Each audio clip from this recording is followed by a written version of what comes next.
Bonjour, aujourd'hui nous allons voir comment on peut traduire son livret en un clic ou champ par champ. Donc là, j'ai donc tous mes livrets, je clique sur modifier, je vais aller dans paramètres. Donc c'est là que je vais pouvoir configurer, donc la première fois quand vous allez arriver sur le livret, c'est là où est-ce que vous allez pouvoir configurer la langue principale de votre livret. Vous avez le choix entre 14 langues différentes, toutes traduites par DeepL, après derrière d'une façon automatique. Donc DeepL, c'est ceux qui ont Lingui, donc la qualité de traduction s'adapte en fonction de votre langage et le ton que vous employez.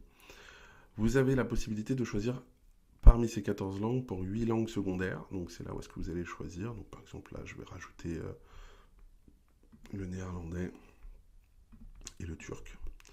Voilà, j'enregistre. Et comme ça, donc j'ai bien mes 6 langues que j'ai mis, plus le français. En bas, vous allez avoir votre nombre de caractères disponibles. Pour chacun de vos comptes, vous allez avoir donc un compte à 150 000 caractères de disponibles, quel que soit le nombre de livrets.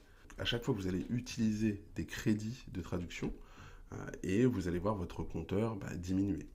Si vous n'avez plus de crédit, le système vous indiquera comme quoi vous arrivez sur un nombre de crédits réduit et vous pourrez reprendre des crédits. Donc pour 150 000 crédits supplémentaires, ça sera 5 euros hors taxe pour en ajouter. Donc là, par exemple, j'ai rajouté 2 nouvelles langues et je veux que mon livret soit traduit dans ces 2 nouvelles langues que j'ai ajoutées. J'ai plus qu'à cliquer sur le bouton de traduire mon livret automatiquement.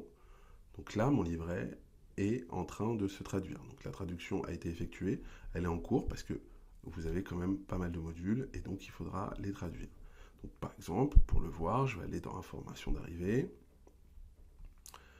Je vais aller prendre un module que j'ai. Bon, j'avais mis linge de maison, mais c'est pas très grave. Je vais donc au niveau du turc et comme vous pouvez le constater, le livret a bien été traduit. Donc vous avez bien toutes les langues qui sont traduites. Voilà. Maintenant, vous avez aussi la possibilité de, quand vous ajoutez une nouvelle information, donc là par exemple, je vais mettre panier de fruits. Voilà, donc là j'ai mis un titre et une description. Là, vous voyez que aucune des traductions n'est faite.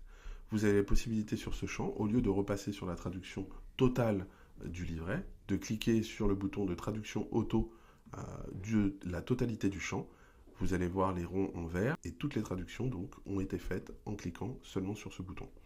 Pareil ici, hop, voilà, toute ma traduction est faite. Et je peux donc maintenant enregistrer mon information qui sera disponible dans mon livret. Donc si je vais sur mon livret, que je vais dans Information d'arrivée, je vais dans Vente additionnelle, je trouve mon panier de fruits, je l'ai bien de cette façon-là. Pour changer la langue sera faite d'une façon automatique. En fait, le système détecte automatiquement la langue du téléphone ou la langue de votre navigateur, donc elle se mettra automatiquement dans la langue en question. Mais vous avez toujours la possibilité, en cliquant sur le menu, de pouvoir changer la langue du livret. Donc là, par exemple, je vais passer en turc. Automatiquement, mon livret va passer en turc et je vais bien avoir la totalité de mon livret en turc. Si je passe maintenant mon livret en anglais, je verrai exactement mon livret en anglais avec la totalité des traductions, notamment mes titres. Voilà pour la traduction de votre livret en plusieurs langues. Si vous avez quelques questions, n'hésitez pas sur le chat, je le rappelle ici. Vous pouvez nous poser vos questions et on vous aidera sur vos traductions.